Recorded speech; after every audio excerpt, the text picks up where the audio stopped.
The complete and utter collapse of Sudan. 10% dead in weeks. It's a bit of a cliche to say, why doesn't the mainstream media care about this country or that war?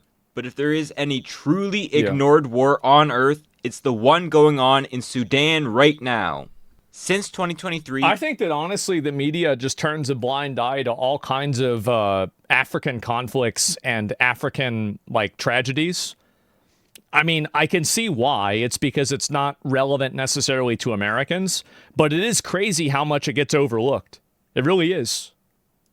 Sudan has been suffering from complete state breakdown, and owing to its massive population of over 50 million people, making the current crisis not just the making of another So if it's 10% of people, oh my God, state, but the largest humanitarian crisis on Earth.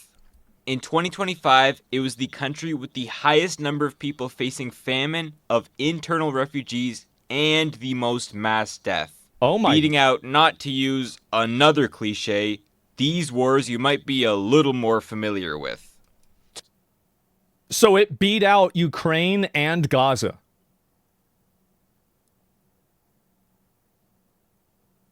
Wow. To fully understand the crisis, you need to understand how Sudan got to this point. But first, let me just try to share how awful Sudan's civil war is in under 6 minutes. Okay, all right. The chain of events started when longtime dictator Omar al-Bashir was ousted after months of popular protests, triggered by economic collapse. Weighing into pressure, the armies called into the capital to defend him instead turned on him in April of 2019. Damn. So it's like a civil war. Forced him out, giving the military power for a few months to go through a transitional phase. Two military sects held power together, the Sudanese Armed Forces and the Rapid Support Forces. A paramilitary and business empire which grew out of the Arab supremacist Janjaweed militia. Which, by the way, translates in English to devils on horseback. Damn. The SAF was headed by Abdel al-Burhan, while the RSF was led by General Hamdam Dagalo, better known as Hemedti, also known to al-Bashir as My Protector. My Protector. His career has been made through helping the Sudanese government crush rebels, controlling Sudan's gold exports, and sucking up to the president. Wow. Rank 1 Glazer. After the transitional government, the two men which ran these militaries, big surprise, vied for control of the country. No way! This never happens! Country against each other, rapidly degenerating Sudan into a civil war which broke out in April 2023. The main disparity was over the creation of a joint army. Al-Burhan wanted it done by 2 years, while Hemedti wanted it done by 10.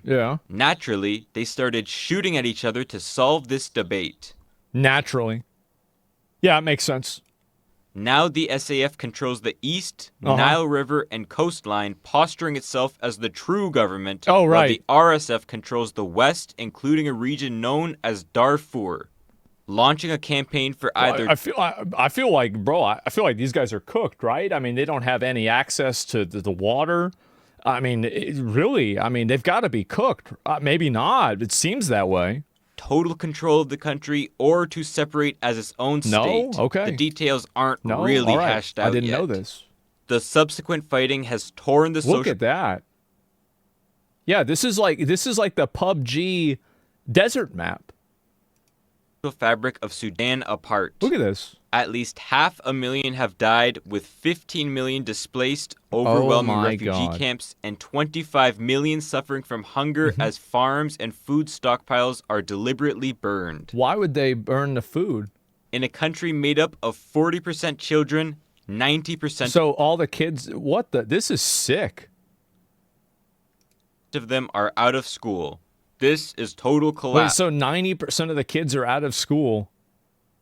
Oh my God. Sudan has seen many civil wars in its history, but none reaching into its major cities. This time around, Sudan's capital and cultural center, the Tri-City area of Khartoum, has seen clashes and airstrikes. Wow. So much so that Al Burhan has had to flee to Port Sudan. When fighting couldn't be done between these groups, the army switched to civilians, indiscriminately bombing hospitals, schools, holy shit, markets, and residential areas. Much of the fighting, though, is centered around Darfur. Super surprised it hasn't been covered much in Western countries. It's because people just don't give a fuck what happens in Africa.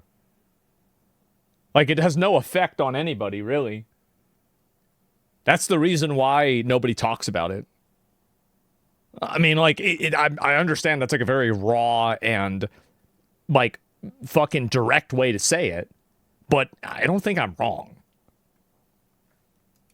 A notoriously arid land which has traditionally been Sudan's poorest region. There, the RSF has won victory after victory, receiving aid through a corridor it captured to East Libya. Sudan has had a troubled history of race relations. Oh, what a Many surprise. elites have declared Sudan an officially Arab Islamic country, sparking decades of unrest and conflict between them and the darker-skinned, mainly...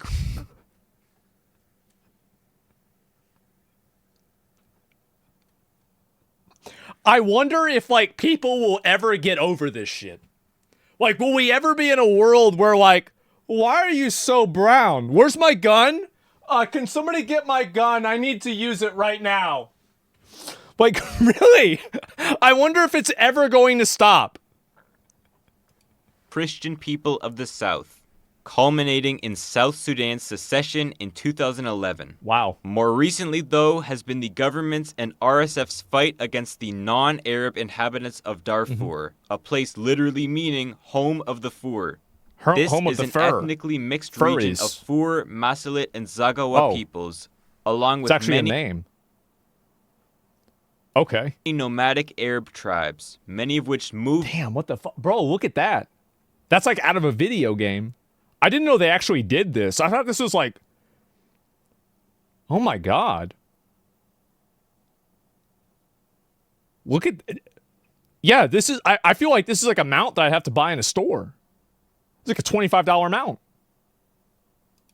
in the 1980s. The merchant mount? Tension in the region over land rights, along with approval from the Bashir regime, culminated in a genocide of the native Africans by Janjaweed forces in the 2000s. So this genocide is precipitated by a previous civil war that was precipitated by a previous genocide? Holy fuck. A scenario that since the most recent breakout of war has started again. Capturing and they're just... Oh my... This is... Wow. Capturing Al-Fashir, which was a regional hub for the displaced people of Darfur, would mark a huge victory for the RSF. For 18 months... Can you imagine, bro? Like, I don't know if this is like a problem with the map, but you imagine if you lived in here, bro, that would be... I would be stressed out if I lived in here.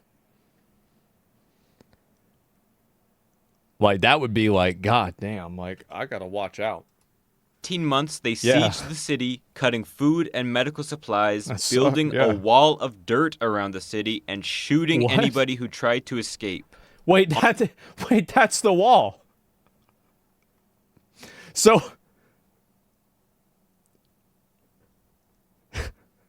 It's a dirt wall.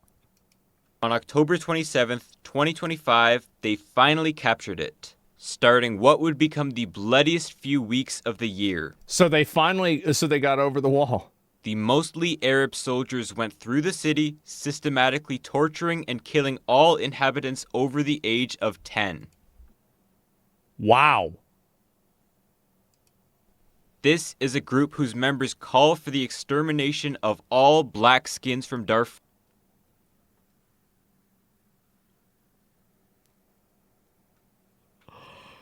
Wow.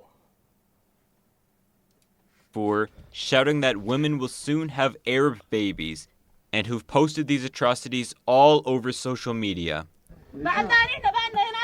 Oh my god. We want those in Port Sudan to jump into the sea so the fish will eat them? The northern state, it's something else. You all will head there only for the women.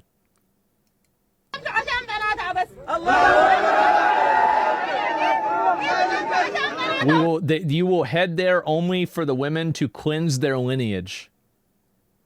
Huh. Usually we call it rape here, but okay, I guess over there it's different. Right. That's what I was thinking. It is an attempted ethnic cleansing of Darfur. Tens of thousands died with its capture, a fact only known because of the piles of bodies seen from satellite imagery. In a city of this size, that means at least a tenth were killed within weeks of its capture.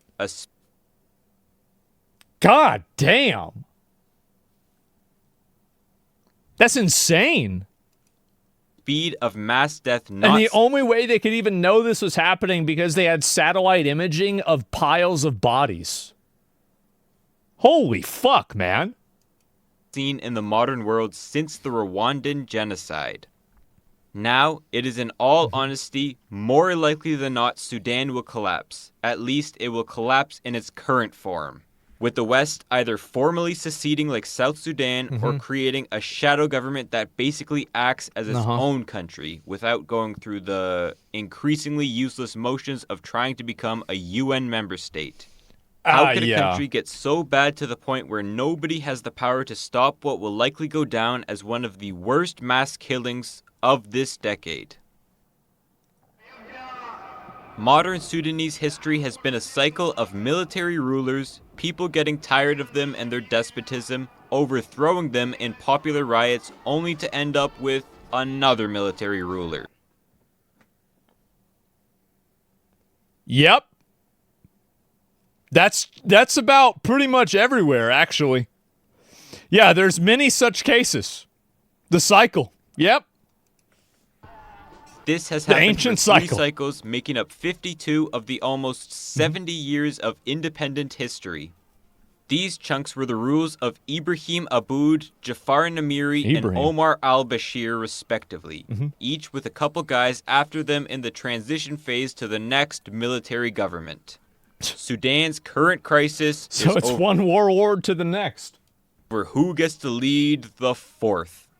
The first 2 dictators basically had the same trajectories. They both came to power through a coup, led a government based on military over civilian rule, what a surprise. Centralizing that rule around their personality and brutally put down rebellions and protests. Old reliable. General Ibrahim Aboud was part of the Islamist coalition, while Colonel Jafar Namiri led the leftist one. Man. Instead of tribal governments to both of these guys, progress was going to come through the Islamization of Sudan. Right. As a result, of course, the defining political problem for most of Sudanese history was what to do with the South. Christianity was a pre-colonial religion of the people who lived here, and the mountainous and jungly land of the region prevented large-scale Arab or Islamic migrations. The primary solution the northerner elites thought of was to integrate it into a larger Islamic Sudan. Oh, okay. The first constitution of the country already sowed divide when it was written for an explicitly Arab-Muslim nation. Wow. Both then tried to Islamize the South, and both faced organized military backlashes in 2 different civil wars. Damn. What's ironic is that part of the reason Aboud was ousted was because of fatigue the war brought, and part of the reason Namiri came to power was because he negotiated the end of that first war. Good. Namiri then went back on that and did what the Islamists... This is why nobody talks about it. Who will you support, the commies or the Muslims? That's true. Yeah, this is like a leftist, like, you have to shoot your wife or your daughter. Right? I mean, it's like, what do you do? Oh, my God, right? Like, it's impossible. Like, what do you... Yeah, like, oh, God. This coalition couldn't do. Create an officially Islamic Sudan. And he did it overnight. What? Enforcing Sharia with one presidential decree, again, seeing organized resistance from the South.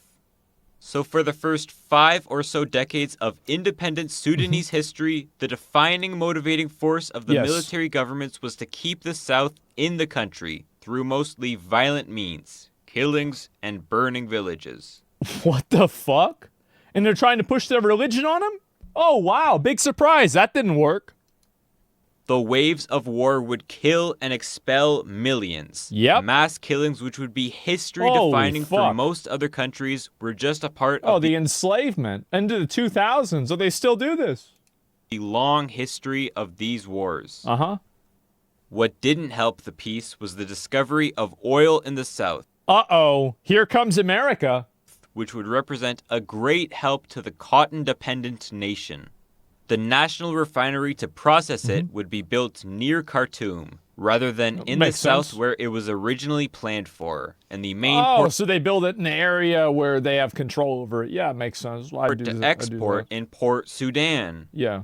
So to get it here, a pipeline would have to be built across the country, keeping the south dependent on the north for economic growth, of which it saw almost none.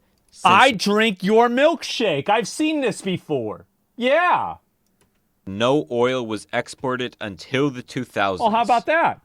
Also planned was the Jonglei Canal project to transfer water from the marshy south upstream to the north. The government promised foreign investors Sudan would have a green revolution with this project. A green having revolution? More arable land than the rest of the Arab world combined. Southerners protested for the rights to their own oil revenue and water resources. So the government promised development projects for the South. Oh, they said it was going to happen. None of which were kept. Oh, it didn't happen. So they said it was going to happen, didn't happen. That makes sense. In fact, the entire canal project was scrapped when the conflict intensified. Oh, okay. So, yeah. This second bout of fighting would begin the longest civil war in African history, ending in the breakup of the country. Was that 28 years? They try to shut me down. Somebody says it's Jewish space lasers. Oh, wow. I don't know what else it could be. Not them again? Yeah. Convince America to fund its campaign against these socialist agitators, while their funds came from communist Ethiopia. Oh, so America. But after decades of fighting, the SPLM started explicitly calling for separation from the North. Oh, wow. What changed for them was the start of the third military cycle. Another one.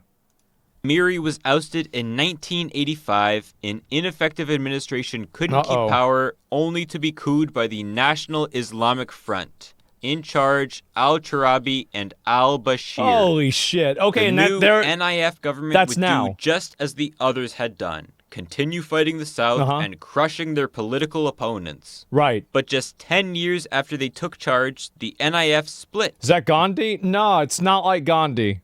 It's a little bit different. Not into ideological sects, but over who should be in charge. Of course. Before that, al-Charabi's most significant addition to history was being chums with bin Laden and getting... Oh, right. That's great. Sudan put on America's state sponsors of terrorism list, ending all American aid to the country. Good, by the way. We shouldn't be giving them any fucking money. Why are we sending money over to Africa? Fuck that. Long story short, as the economy waned under sanctions, al-Bashir and the National Congress Party would take charge, sending Africa money. A slowdown of the war with the South. They're paying for this shit. For one reason, al-Charabi was the one more concerned with pushing an Islamic Sudan south. Secondly, the war was no longer affordable. Too many human and fiscal resources were going towards it, while sanctions were weighing heavy on the government. Thirdly, this new oil provided a huge incentive to end the war, to get it going. And last, al-Bashir focused his military administration on another region, Darfur. Okay. During the Second Civil War with the South, fighting spread to the west as al-Bashir viewed Darfur with the same contempt that many viewed the South with. See, throughout the 1980s, because a flow they have of dark nomadic skin? Arabs came into the region to escape a decade-long war between Libya and Chad. There's another war. Of course, how could we forget the bonus war? And then there's the other war in Africa that caused the second war from the other country that was also having a civil war because their military leader was taken over by a coup because the people from that coup came from another fucking civil war in another country. Oh my fucking God. Which, by the way, in its final act concluded with the Great Toyota War. Yeah. Libya's dictator Muammar Gaddafi had planned This guy did have aura. I'm gonna be honest, he did. He was a real one. I don't know why we killed him. You know what he said?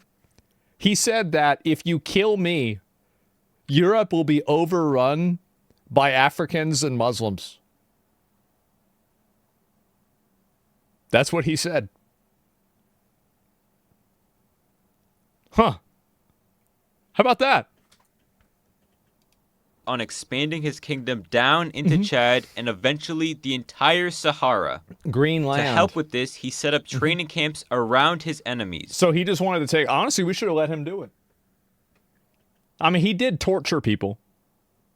But who doesn't, right? Darfur's unpoliced Wild West was a great staging post for his fight against the Chadian Hissène Habré. But a mix of refugees, weapons, and a constant stream of racial supremacy doesn't usually end up great for the local population. Though the two groups had coexisted for decades before, even commonly marrying into each other's families, that's a lot. That didn't last when the drought came. Then tensions boiled over. When the well runs dry, the people begin to eat each other. A tale as old as time. This is always how it goes. Between native farmers and the nomadic herders over what little water supplies remained. What followed was complete breakdown, to the point where the police had to beg for fuel so they could do their routine patrols. And it was around this time when devils on horseback started to float around in relation to these new Chadian professional fighters. So when Gaddafi failed to take Chad, many nomadic Arabs stayed in Darfur. Years of Arab oppression went by before they revolted under the Sudan Liberation Movement and the Justice and Equality Movement.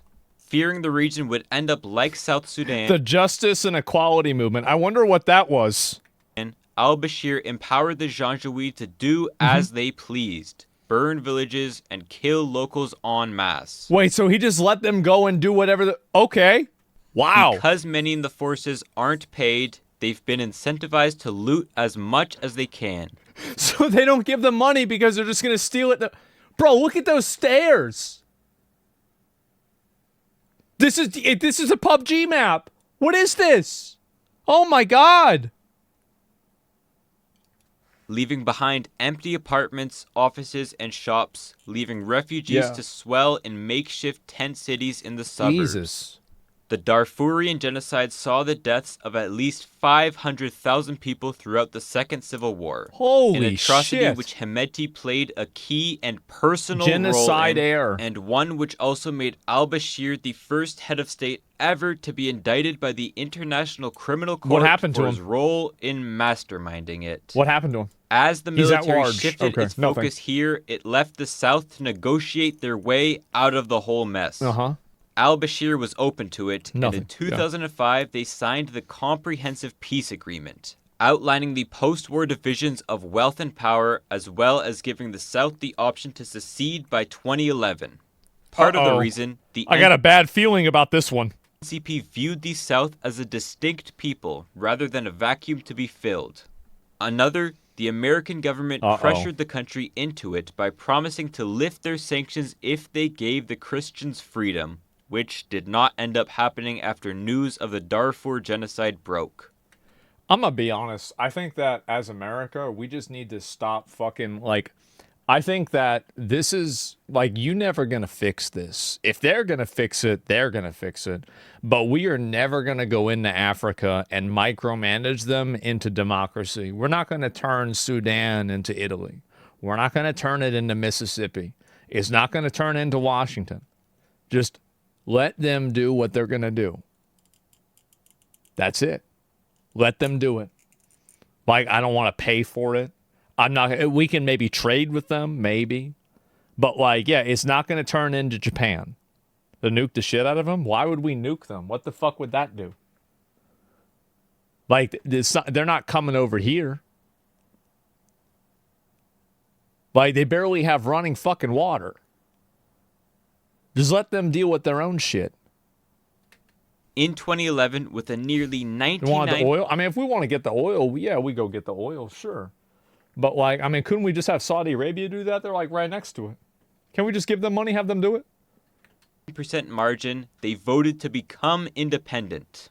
However, in one agreement during the war, the South would be defined as this line, the 3 original provinces, but in this new CPA, they would allow South Kordofan, Blue Nile, and Abyei to join as well, creating a disputed border that lasts to this day. Wow. Kind of. Sudan doesn't really have any borders right now. It didn't help that they agreed to split oil revenues. Remember what I always used to say, how Africa was a PvP server? I don't know how the fuck it never, like, this shit has never gone away. It's been like this for a long time. 50-50, but around 3/4 of oil reserves were found in the south. So before and after independence, the two halves again fought over the border, especially over the oil-rich province of Abyei, leading to more deaths, displacements, and a harsh version of Sharia being implemented. Strict dress code, morality police, death for apostasy, ban on mixed gender gatherings. Wow. In the north. That's Old Testament. A version shaped by al-Bashir. Okay. He said there would be no more question of diversity now that the South is gone. That's how how to solve the diversity problem. Just get rid of them. Okay. Wow. A pretty bad foreshadowing as to how he viewed how he wanted his country to run. While the South pretty much devolved into ethnic slaughter as soon as it got independence. The decade between the end of the war and the South's independence was the only time Sudan really had an economic boom. So everything was going great and then immediately turns into a shithole again. Right. Used oil revenues to invest into education, healthcare, and infrastructure. Look at this graph of Sudanese foreign exchange earnings. The biggest thing here was oil, with gold barely making the same dent. 95% of foreign exchange and 60% of government revenue was tied to oil. That's a lot. Al-Bashir had also built That's how we got that chair. patronage network based on this oil revenue. Again, see the crash.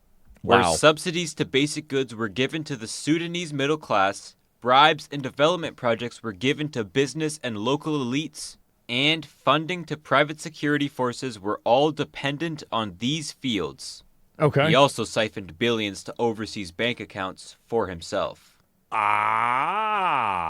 Who could have guessed? Thus, after the loss of this chunk in 2011, he was screwed. From its peak of $10 billion in 2010, foreign exchange earnings fell to around $300 million in 2016. 3% of what they were. Al-Bashir then tried to ramp up pipeline costs to Port Sudan, which the South Sudanese president responded with murder-suicide, seizing to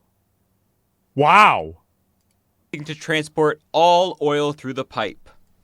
When that was resolved and it really dawned on al-Bashir how little sources of foreign revenue he had left, he institutionalized the Janjaweed, rebranding them as the RSF and allowing them to do whatever they could to make money. So he just said, just rob everybody and give me their money?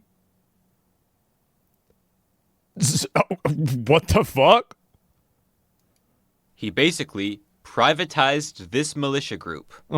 They exported soldiers to the Yemeni civil war to make some money, got into construction, trading weapons, but most importantly, started gold production. Especially after they captured the massive Jebel Amir gold mine in Darfur. Big shocker, this didn't replace Sudan's lost foreign exchange, and as an import-reliant country, losing their reserves would result in robbing a bunch of villages where the most expensive thing that they have is a Coke can. What a surprise. It didn't necessarily get you any money. I would have never guessed. Now, country-ending crisis. In 2018, his patronage network formally collapsed when he ended subsidies to bread and fuel, nearly tripling the price of food for the average person, starting the protests which ousted him, taking us back to where we started. So this is the where we're loss at. of South Sudan broke al-Bashir's patronage system and left a bloated military with nothing to do. Attempting layoffs would threaten the regime as many young, military-trained men would suddenly be out of work. To give you some perspective, roughly 70% of the government spending went into the army or private security groups in 2016, while 2% went to education. 2% went to schools. Wow, but you gotta... Hey, how many AK-47s do we have? And 1% went to health spending. Of course. Throughout this whole thing, the RSF, likely seeing the writing on the walls, created their own streams of revenue to stay... Gold, fighting, and smuggling. Ah, good. Oh, reliable. ...independent from the central government. A far ways from Hemedti's humble beginnings as a camel trader, he now controls the region's mines and oil refineries. You gotta, I mean, like, if you started, like, you were selling camels and now you control this, I mean, that's a come up. It is. That's impressive. This is a man of ambition. Now, that ambition is killing a bunch of people. Not so good, right? But ambition. Cementing a literal business empire in the desert. Yes. Their most important connection is with the UAE, which is the world's hub of gold refining and trading. It's been reported that they've sold hundreds of millions of dollars worth of gold to the Emirates through Hemedti's family company, Al Junaid. And so everybody there must be great and they must be rich, right? Everybody got the money from that? The Emirati government has funded the paramilitary with smuggled weapons and aid through the eastern Libyan corridor. They're giving them with... The AK-47s and of course, they officially deny all of this, but the Emirati business interests in the country are too great. It's one of the biggest gold-producing regions on Earth, and by placing a bet on the RSF winning the war or seceding, they can keep growing their position as the world's gold superpower. Damn. They also rely on Sudan for food imports, as it was an al-Bashir program to sell some of Sudan's farmland to many Middle Eastern powers for their own food security, seeing what a lack of it could lead to. Yeah, I guess so. Keeping Sudan semi-functioning is just in the interest of the Emirates. And according to some experts, if they withdrew tomorrow, there's a good chance the war would end real quick. So they don't want to end the war because then they would stop making money. Man. See, they do it too. It's not just us. See? How about that? Also involved in the war are Russia's Wagner Group, also betting on the RSF to win. Wait, isn't that like a fucking, like, Blackwater? Yeah, that's like some, like, fucking mercenary group. Protect gold supplies under the Mero Gold Company. Yeah. And on the other side, Egypt, Saudi Arabia, Turkey, Iran, Ukraine, and the Russian government, who would all like to dead? One of the guys, I think his name was Pringolzin or something like that. And after they tried to take over Russia and it didn't work, his helicopter mysteriously crashed. Yeah. I mean, honestly, like, you really, like, Pringles, yeah, I mean, I kind of got it, right? I don't remember his name exactly. Yeah, his plane crashed. Wow, what a surprise. I mean, honestly, like, yeah, now they're focusing on Sudan rather than Russia. Good call. Yeah, y'all tried that shit. Didn't work. Some sort of stability in what they view as a geostrategically important region. Despite all their atrocities, the RSF still wants to project themselves as a force of democracy and peace to gain governing legitimacy. Democracy and peace, we love that. You don't really have to go through these motions anymore. Sure. In 2025, the RSF came together to declare a government of peace and unity, drafting a constitution for what their new country may look like. And although there's not really another government on Earth who buys this delusion, basically... Nobody at this point, nobody believes it. Nah, oh, you guys are done killing each other? Right, until what, tomorrow? Sanctioned by the whole Western world, there's also not a government who really cares much to do anything about it. So everybody has just said, nah, man, like, I'm out. Like, that's it. They don't want to fix it. They don't want to help them. They don't want to trade with them. They're like, nah, guys, like, y'all can figure it out. Honestly, I think that's what they should do. Sitting in the southern Nuba Mountains, a remnant of a past war can be found in a new form. Distracted by the civil war, the SPLM has attacked and set up a little republic of New Sudan, comprising about 500,000 people. Of course. They've started their own English language schools, made their own court system outside of Islamic law, and have started the fight for a Western-style secular democracy. Oh, man. It's a reminder as to how far Sudan has gone in its current crisis. Good luck, guys. That the issue the government has spent almost its entire existence trying to stop has just gone ahead because nobody has the capacity or care to squash these southern rebels. Well, that's the funny thing about it, is that they can't, they don't even have the logistics to even... They have the logistics to continue the war, but they don't have the logistics to end the war. So this has just been going on, it seems like forever. Unfortunately, there's just not that much care to go around for what is almost certainly Sudan's largest crisis in its existence. I would say so. It seems that way to me. For the increasingly nihilistic people living there, leaving behind no governing structure for society, and, unless you're the Emirati Sheikh, not much care from the outside world as well. So the Emirates are just getting paid off this shit. Damn. So they're just getting all the gold. They getting all the shiny rocks. Meanwhile, these people are just killing each other. If you enjoyed this video and are a long-time viewer but haven't subscribed, this is a really good video. It's free and it will go like I'll link you guys a video. The algorithm being like rocket fuel for this channel, incentivizing me to make more videos. Yeah. And if you haven't checked out this video, do that as well. It's a comparison of communist Cuba and capitalist South Florida and how they depend on each other for their own survivals. I didn't know about it being mutualistic. I didn't know that at all. And a good video, sad truth. Yeah, what a great video. This is amazing. I'm going to link it to you guys. The guy's name is Hosier. This is Hoser, I think. I don't know how to say his name. Yeah, really, really great video. Really amazing video. I didn't know a lot of this stuff at all. I'll link you guys' video. Give him a sub. Give him a like, right? That was very, very well put together. I didn't even know that... I didn't know it was that bad, honestly. I guess, this is just it. It's up to him for news on things that we don't hear about. Yeah, exactly. Well, this is the other thing is that, a lot of Western media... They don't really talk about this stuff. I think it's because it doesn't really interest, viewers.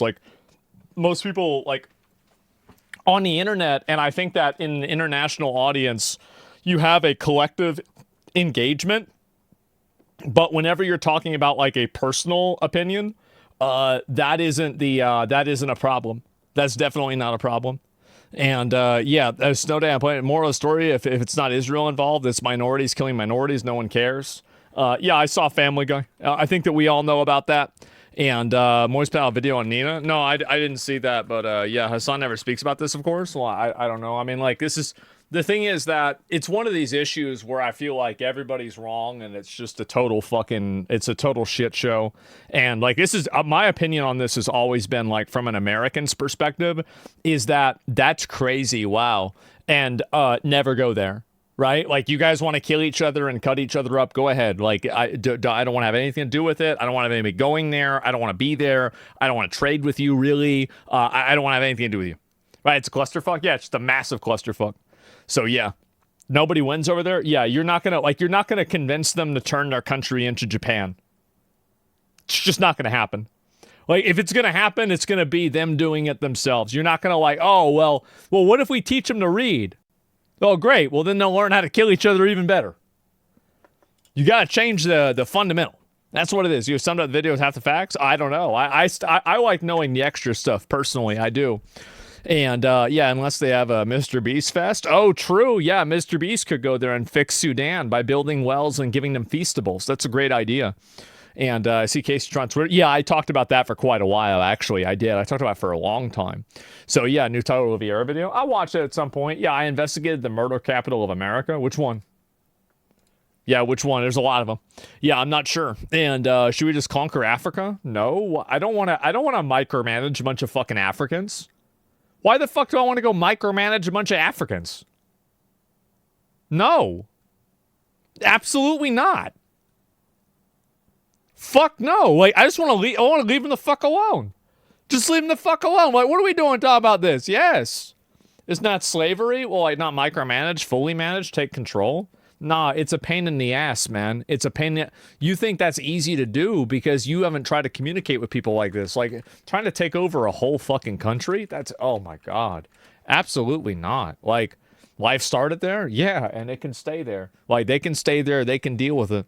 Yeah, if Africans built America, why can't Africans build Africa? Because Africans didn't build America. Like, if somebody tells you to build something, it doesn't mean that you really built it yourself, right? I mean, like, let's be honest. Slaves built America. Yeah, right. Like, if slaves built America, then why are the places that they came from not built up? It's very clearly because they didn't. Like, it's important to acknowledge that they played a role, and it was an unwilling role, and it was a terrible thing. But to say that they built America, that's a fucking ridiculous lie. Absolutely ridiculous. Outrageous. So, yeah, mad places built up. Then why we stop using them? Yeah, exactly. And slaves built America without getting paid? Yeah, I mean, some of them, I mean, they helped. I mean, it did help, but, like, I wouldn't say it's like that. And I disagree. I mean, again, like, you don't, this isn't an opinion. You just look at the countries that they came from and see, like, well, why is it that every single one of these places is awful? Like, I mean, really, what are we talking about? And, like, I understand you can say, oh, no, it's because of America. It's because of this other thing. Nah, man, like, it was like that back then. It's like that now. It's been like that for hundreds of years. At a certain point, you got to stop blaming everybody else. Like, maybe these people that are, like, fucking genociding each other constantly over and over and over, maybe it's because of their own behavior. Maybe it's because they did it themselves. So, yeah. Everyone keeps pillaging them and redrawing the maps as well. You mean they keep redrawing the maps for themselves? It's not this entire fantasy that Africa would be a paradise if it didn't have to. If there was, oh wow, well maybe it's Europe's fault. Africa is a shithole. Get the fuck out of here. Absolutely not. I'm sure we didn't help, but plenty of these countries haven't had a direct influence from America in quite a while, and they're still doing this. Like, it's not everybody else's fault that you're constantly killing each other. It's crazy. The only people that believe that are people that hate white people, they hate America, they hate Western culture, and they're trying to find ways to demonize it. It's not true. It never was true. And history will prove that it probably never will be true. They've been doing this for thousands of years. Thousands of years. This has been happening. I don't know what to say. This 2025 too? Yeah, exactly. Like, I don't know what, like, people are just out of their mind.